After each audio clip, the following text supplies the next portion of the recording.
Hi friends, ಮಸ್ತ್ ಕನ್ನಡ ಚಾನಲ್ಗೆ ಮತ್ತೊಮ್ಮೆ ಸ್ವಾಗತ. ನನ್ನ ಸ್ನೇಹಿತರೆ, ಜೀವನದಲ್ಲಿ ನಿನಗೆ ಏನಾದರೂ ಇಷ್ಟವಾದರೆ ನೀನು ಕಷ್ಟಪಟ್ಟು ಕೆಲಸ ಮಾಡಿದರೆ ಮಾತ್ರ ಅದು ನಿನಗೆ ಇಷ್ಟವಾಗುತ್ತದೆ. ನೀವು ಅದನ್ನು ಇಟ್ಟುಕೊಂಡರೆ ಮಾತ್ರ ಅದು ನಿಮಗೆ ಸಿಗುತ್ತದೆ. ನನ್ನ ಸ್ನೇಹಿತರೆ, ನೀವು ನಂಬುವವರಿಗಾಗಿ ನಿಮ್ಮ ಪ್ರಾಣವನ್ನ ಕೊಡುವ ಅಗತ್ಯವಿಲ್ಲ. ಆ ಜೀವನ ಇರುವವರೆಗೂ ನಿಮ್ಮ ನಂಬಿಕೆಗೆ ದ್ರೋಹ ಮಾಡದಿದ್ದರೆ ಅಷ್ಟೇ ಸಾಕು.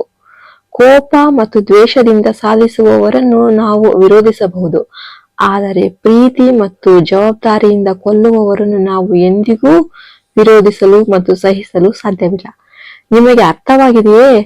ಸೋಮಾರಿಯು ಮೂರ್ಖನಿಗಿಂತ ಬಡವನು. ಮೂರ್ಖನಿಗೆ ಅದು ಚಿನ್ನದ ಗಣಿ ಎಂದು ಗುರುತಿಸಲು ಸಾಧ್ಯವಿಲ್ಲ, ಆದರೆ ಸೋಮಾರಿ ವ್ಯಕ್ತಿ ಹಾಗಲ್ಲ. ಅವನಿಗೆ ಚಿನ್ನದ ಗಣಿ ಸಿಕ್ಕಾಗ ಅವನು ಸೋಮಾರಿಯಾಗಿ ಇಷ್ಟು ದೊಡ್ಡ ಚಿನ್ನದ ಗಣಿ ಏಕೆ ಅಗೆಯಬೇಕು, ಮತ್ತೆ ಚಿನ್ನಕ್ಕೆ ಅಗೆಯೋಣ ಎಂದು ಹೇಳ್ತಾನೆ. ಅದಕ್ಕಾಗಿಯೇ ಅವನು ತುಂಬಾ ಬಡವ. ನಾನು ಹೇಳಿದೆ, ನಿನ್ನ ಜೀವನ ಹೀಗಿಲ್ಲ. ನಮ್ಮಲ್ಲಿ ಯಾವಾಗಲೂ ಉಳಿಯಲು ಅವಕಾಶಗಳಿವೆ, ಆದರೆ ಅವೆಲ್ಲವನ್ನೂ ತೆಗೆದುಕೊಳ್ಳಬಾರದು.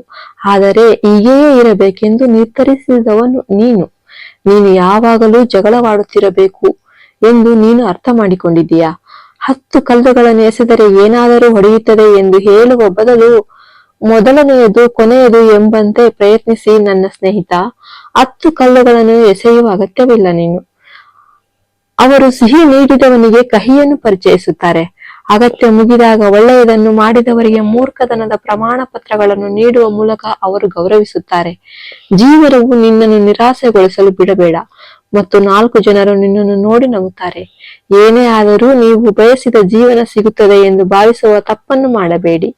ಒಬ್ಬ ವ್ಯಕ್ತಿಯು ಕೇಳಲು ಚುರುಕಾಗಿರಬೇಕು, ಆದರೆ ಮಾತನಾಡಬಾರದು. ನೀವು ಅದನ್ನು ಮಾಡಬಹುದು ಎಂದು ನಂಬಿದರೆ ಅದನ್ನು ಮಾಡಲೇಬೇಕು ಎಂದು ನೋಡುತ್ತೀರಿ. ಒಂಟಿಯಾಗಿರುವುದು ಒಳ್ಳೆಯದು ಎನಿಸುತ್ತದೆ. ಯಾರ ಮಾತಿನಿಂದಲೂ ನೋಯಿಸುವ ಅಗತ್ಯವಿಲ್ಲ. ನಮ್ಮಿಂದಾಗಿ ಯಾರೂ ಕಷ್ಟ ಅನುಭವಿಸಬಾರದು. ನಿಮಗೆ ಅರ್ಥವಾಗಿದೆಯೇ? ಎಲ್ಲರೂ ಯಶಸ್ಸನ್ನು ಹಂಚಿಕೊಳ್ಳಲು ಒಂದಾಗುತ್ತಾರೆ. ಅದಕ್ಕಾಗಿಯೇ ನೀವು ಒಂದು ದೇಶದ ಸಮಸ್ಯೆಯನ್ನು ಪ್ರಶ್ನಿಸಿದಾಗ ಯಾರಾದರೂ ತಮ್ಮದೇ ಆದ ಮಾರ್ಗವನ್ನ ಹೊಂದಿಸುವುದು ವಿಚಿತ್ರವಾಗಿದೆ. ನಿಮ್ಮಲ್ಲಿ ಏನಿಲ್ಲವೋ ಅದನ್ನು ನೀವು ಕಳೆದುಕೊಳ್ಳಲೇಬೇಕು. ನಿಮ್ಮಲ್ಲಿರುವುದನ್ನ ನೀವು ಗಳಿಸಲೇಬೇಕು. ನೀವು ಹೀಗೆ ಬಂದು ಹೋಗುತ್ತೀರಿ. ಜೀವನದ 2 ಕ್ಷಣಗಳಲ್ಲಿ ನಿಮಗೆ ಒಂದೇ ಜೀವನವಿರುತ್ತದೆ, ಆದರೆ ಬೇರೇನೂ ಅಲ್ಲ. ಒಂದು ಚಿನ್ನದ ಮಾತು ಹೇಳು. ಎಲ್ಲರೊಂದಿಗೆ ಸಭ್ಯರಾಗಿರಿ, ಕೆಲವರೊಂದಿಗೆ ಹತ್ತಿರವಾಗಿರಿ, ಯಾರಿಗೂ ಶತ್ರು ಆಗಬೇಡಿ. ಎಲ್ಲರನ್ನೂ ತಮ್ಮ ಶತ್ರುಗಳನ್ನಾಗಿ ಮಾಡಿಕೊಂಡು ತಮ್ಮ ಗುಂಡಿಯನ್ನು ತಾವೇ ತೋಡಿಕೊಳ್ಳುತ್ತಾರೆ. ನಿಮ್ಮೊಂದಿಗೆ ತಮ್ಮ ಸಮಸ್ಯೆಗಳನ್ನು ಹಂಚಿಕೊಳ್ಳುವವರನ್ನು ಕೀಳಾಗಿ ನೋಡಬೇಡಿ. ನಿಮಗೆ ಹೇಳುವವರು ಮೂರ್ಖರಲ್ಲ, ಅವರು ನಿಮ್ಮನ್ನು ನಂಬುತ್ತಾರೆ. ಅವರು ಹೇಳುತ್ತಾರೆ, ನನ್ನ ಸ್ನೇಹಿತ, ನೀನು ನಗುವಾಗಲೂ ಕಣ್ಣೀರು ಬರುತ್ತದೆ, ಅಳುವಾಗೂ ಕಣ್ಣೀರು ಬರುತ್ತೆ. ಆದರೆ ನಿನ್ನನ್ನು ನಗಿಸುವವರನ್ನು 4 ದಿನಗಳವರೆಗೆ ನೆನಪಿಸಿಕೊಳ್ಳಬೇಕಾಗುತ್ತದೆ. ನೀನು ನನ್ನನ್ನು ಅಳುವಂತೆ ಮಾಡಿದಾಗಲೂ ನಿನ್ನ ಜೀವನದುದ್ದಕ್ಕೂ ಅವರು ನಿನ್ನನ್ನು ನೆನಪಿಸಿಕೊಳ್ಳುತ್ತಾರೆ. ನಿನ್ನ ದೇಹವು ಪರಿಪೂರ್ಣ ಆರೋಗ್ಯದಲ್ಲಿದ್ದರೆ ಮಾತ್ರ ಮನಸ್ಸು ಸಂತೋಷದಿಂದ ತುಂಬಿರುತ್ತದೆ. ಜೀವನದಲ್ಲಿ ನಮಗೆ ಏನೇ ಬಂದರೂ ಅದು ಬರಬೇಕಾಗಿ ಬರುತ್ತದೆ. ಏನು ಬರಬೇಕೆಂದು ಹೋಗುತ್ತದೆಯೋ ಅದು ಹೋಗುತ್ತದೆ. ನೀವು ತಡೆಯಲು ಸಾಧ್ಯವೇ ಇಲ್ಲ. ಜೀವಂತವಾಗಿರುವವರೆಗೂ ಬದುಕುವುದು ಮಾತ್ರ ನಿಮ್ಮ ಕೈಯಲ್ಲಿದೆ. ಒಂದು ವಿಷಯ ಮಾತ್ರ ನೆನಪಿಡಿ, ನಿಮ್ಮ ಹಿಂದಿನ ಕಾಲದ ಬಗ್ಗೆ ನೀವು ಎಷ್ಟೇ ವಿಷಾದಿಸಿದ್ರೂ ಅದು ಬದಲಾಗೋದಿಲ್ಲ. ಭವಿಷ್ಯದಲ್ಲಿ ಏನಾಗುತ್ತದೆ ಎಂಬುದು ನೀವು ಯೋಚಿಸಬೇಕಾಗುತ್ತದೆ. ನೀವು ನೀತಿವಂತರಾಗಿದ್ದರೆ ಭವಿಷ್ಯವು ನೀತಿವಂತವಾಗಿರುತ್ತದೆ ಮತ್ತು ಉತ್ತಮವಾಗಿರುತ್ತದೆ.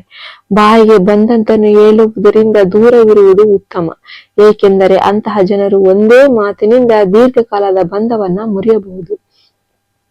ನಾವು ನಾಳೆಗಾಗಿ ಶ್ರಮಿಸುತ್ತಿದ್ದೇವೆ, ನಾಳೆಗಾಗಿ ಉಳಿತಾಯ ಮಾಡುತ್ತಿದ್ದೇವೆ, ನಾಳೆಗಾಗಿ ಬದುಕುತ್ತಿದ್ದೇವೆ.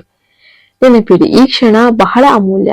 ಎಲ್ಲರನ್ನೂ ಟೀಕಿಸುವವರು ಎಂದಿಗೂ ಶಾಂತಿಯಿಂದ ಬದುಕಲು ಸಾಧ್ಯವಿಲ್ಲ.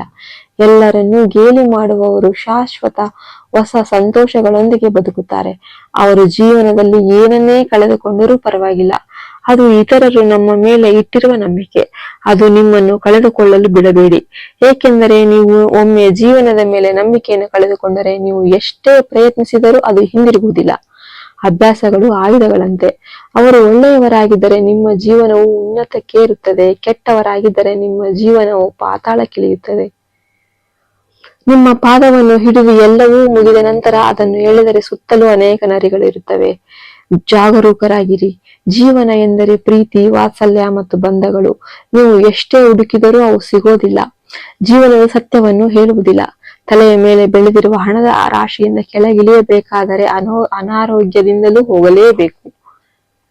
ಜನರ ಮೌಲ್ಯವು ಸ್ಪಷ್ಟವಾಗಿರುತ್ತದೆ. ನೀವು ಅರ್ಥ ಮಾಡಿಕೊಂಡಿದ್ದೀರಿ ಎಂದು ನಾನು ಭಾವಿಸುತ್ತೇನೆ. ಜೀವನದಲ್ಲಿ ನೀವು ಏನನ್ನೂ ಕಳೆದುಕೊಂಡರೂ ಪರವಾಗಿಲ್ಲ, ಆದರೆ ಇತರರು ನಿಮ್ಮ ಮೇಲಿರುವ ನಂಬಿಕೆಯನ್ನು ಕಳೆದುಕೊಳ್ಳಲು ಬಿಡಬೇಡಿ. ಏಕೆಂದರೆ ಜೀವನದಲ್ಲಿ ಒಮ್ಮೆ ನಂಬಿಕೆ ಕಳೆದುಕೊಂಡರೆ ನೀವು ಎಷ್ಟೇ ಪ್ರಯತ್ನಿಸಿದರೂ ಅದನ್ನು ಮರಳಿ ಪಡೆಯಲಾರಿರಿ. ಹೆಚ್ಚಿನ ಬಾಂಡುಗಳು ಅವಶ್ಯಕತೆಯ ಇಂಧನದ ಮೇಲೆ ನಡೆಯುತ್ತವೆ. ಆ ಇಂಧನ ನಿಂತ ನಂತರ ಆ ಎಲ್ಲಾ ಬಂಧಗಳು ತುಕ್ಕು ಹಿಡಿಯುತ್ತವೆ. ನೀವು ಅರ್ಥ ಮಾಡಿಕೊಂಡಿದ್ದೀರಿ ಎಂದು ನಾನು ಭಾವಿಸುತ್ತೇನೆ. ಬೀಳದೆ ಕಲಿಯಲು ಸಾಧ್ಯವಿಲ್ಲ. ರಕ್ತಸ್ರಾವವಾಗಿದ್ದರೆ ಸೈಕಲ್ ಸವಾರಿ ಕಲಿಯಲು ಸಾಧ್ಯವಿಲ್ಲ. ನೋಯಿಸಿಕೊಳ್ಳದೆ ಏನನ್ನೂ ಕಲಿಯಲು ಸಾಧ್ಯವೇ ಇಲ್ಲ. ಕಷ್ಟಪಡದೆ ಭವಿಷ್ಯವನ್ನು ನಿರ್ಮಿಸಲು ಸಾಧ್ಯವಿಲ್ಲ. ಕಣ್ಣೀರು ಸುರಿಸದೆ ನೀವು ಜೀವನದ ನೀರಿನಲ್ಲಿ ಈಜಲು ಸಾಧ್ಯವಿಲ್ಲ. ನೋವು ಇಲ್ಲದೆ ಜೀವನದಲ್ಲಿ ಏನನ್ನೂ ಸಾಧಿಸಲು ಸಾಧ್ಯವಿಲ್ಲ. ತಾಯಿ 9 ತಿಂಗಳು ಹೋರಾಡದೆ ನಾವು ಗರ್ಭದಿಂದ ಹೊರಬರಲು ಸಾಧ್ಯವಿಲ್ಲ. ಗರ್ಭದಿಂದ ಗರ್ಭದವರೆಗೆ ಒಬ್ಬ ವ್ಯಕ್ತಿಯು ಪ್ರತಿಕ್ಷಣವೂ ಸೋಲನ್ನು ಎದುರಿಸಬೇಕಾಗುತ್ತದೆ. ಜೀವನವು ನಿರಂತರ ಹೋರಾಟ. ಸ್ನೇಹಿತರೆ, ಆ ಯುದ್ಧದಲ್ಲಿ ಸೋಲು ಮಾತ್ರ ಗೆಲ್ಲಲು ಸಹಾಯ ಮಾಡುವ ಏಕೈಕ ಅಸ್ತ್ರ. ನಾನು ನಿಮಗೆ ಒಂದು ವಿಷಯ ಹೇಳುತ್ತೇನೆ, ಎಚ್ಚರಿಕೆಯಿಂದ ನೆನಪಿಡಿ. ದೊಡ್ಡದಾಗಿ ಯೋಚಿಸಿ, ಚಿಕ್ಕದಾಗಿ ಪ್ರಾರಂಭಿಸಿ. ನೀವು ಒಂದೇ ದಿನದಲ್ಲಿ ಎತ್ತರಕ್ಕೆ ಬೆಳೆಯಲು ಸಾಧ್ಯವಿಲ್ಲ. ತಾಳ್ಮೆಯಿಂದಿರಿ, ಬದಲಾವಣೆ ಬರುತ್ತದೆ. ನೀವು ಯಾವುದಕ್ಕೆ ಹೆದರಿ ಹಿಂದೆ ಸರಿಯುತ್ತೀರೋ ಅದು ನಿಮ್ಮನ್ನು ಮತ್ತೆ ಮತ್ತೆ ಕಾಡುತ್ತದೆ. ಒಮ್ಮೆ ಎದುರಿಸಿ ನೋಡಿ, ಆ ಭಯವೇ ನಿಮ್ಮನ್ನು ಹೆದರಿಸುತ್ತದೆ. ಜೀವನವು ಮೇಲೆ ಎಸೆಯುವ ಸವಾಲುಗಳನ್ನು ಎದುರಿಸುವವರ ಬಗ್ಗೆ ಮಾತ್ರ. ಜೀವನ ನಿಮ್ಮ ಜೀವನದ ಅರ್ಧದಷ್ಟು ಭಾಗ ಅವರು ಏನು ಯೋಚಿಸುತ್ತಾರೆ ಎಂಬುದರ ಬಗ್ಗೆಯೇ ಯೋಚಿಸುವುದರಲ್ಲಿಯೇ ಕಳೆದು ಹೋಗುತ್ತದೆ. ಕಲ್ಪನೆಗಳು ನಿಮ್ಮನ್ನು ವಾಸ್ತವದಿಂದ ದೂರ ಕೊಂಡೊಯ್ಯುತ್ತವೆ. ಆದರೆ ನೀವು ಎಷ್ಟೇ ದೂರ ಹೋದರೂ ವಾಸ್ತವದಲ್ಲಿ ನೀವು ಹೋಗಲೇಬೇಕು. ನಾನು ಅದನ್ನು ಮಾಡಬಲ್ಲೆ ಎಂದು ನಂಬಿಕೆ ನಿಮಗಿದ್ದರೆ ಅದನ್ನು ಮಾಡುವ ದಾರಿ ಕಾಣಿಸುತ್ತದೆ. ನೀವು ಬಯಸದಿದ್ದರೆ ಒಂದು ನಿಮಿಷವೂ ಯೋಚಿಸಬೇಡಿ. ನೀವು ಬಯಸಿದರೆ ಒಂದು ಕ್ಷಣವೂ ವ್ಯರ್ಥ ಮಾಡಬೇಡಿ. ಬಣ್ಣವಿಲ್ಲದ ಹೂವಿಗೆ ನೋಡಿ ಇರುವುದಿಲ್ಲ. ಸಾಗರಕ್ಕೆ ಸೌಂದರ್ಯವಿದ್ದರೂ ಅದರ ಅರ್ಥವಿಲ್ಲ.